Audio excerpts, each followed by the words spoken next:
যারা নতুন মা হতে যাচ্ছেন তাদের স্বাস্থ্য সচেতনতা কতটুকু হওয়া প্রয়োজন?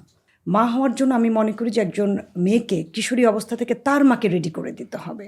ওই সময় কিশোরীর যে চাহিদা অর্থাৎ পিউবার্টির সময়ের কথা বলছি যেহেতু পিরিয়ড সাইকেলটা মেয়েদের হয়, বাংলাদেশে ৯ থেকে ১২ বছরের মেয়েদের এই সাইকেলটা স্টার্ট হয়। সো এই সময় একটা এক্সট্রা যত্ন করতে হয় মায়েদেরকে। অনেক প্যারেন্টসই জানে না যে এই সময় এক্সট্রা যত্নটা কেন করতে হয়। এই যে তার পিরিয়ড হয়, ব্লিডিং হয়, হিমোগ্লোবিন কমে যাওয়ার সম্ভাবনা থাকে, আয়রন ডেফিসিয়েন্সি তৈরি হয় তার এই সময়, গ্রোথ হ্যাম্পার হয়ে যায়, হ্যাঁ? ওইটা অনেক প্যারেন্টস কিন্তু বুঝতে পারে না। ইনফ্যাক্ট আমাদের সমাজে তো স্টিল নাও এখনও কিছু বিষয় আছে যে ছেলে বাচ্চাকে গুরুত্ব দেওয়া হয় বেশি বংশধর হিসেবে তার চেয়ে মেয়েকে। কিন্তু সেই বংশধরকে জন্মই দেয় কিন্তু একটা মেয়ে, তাই না? তাহলে তার যত্নটা কত ইম্পর্ট্যান্ট।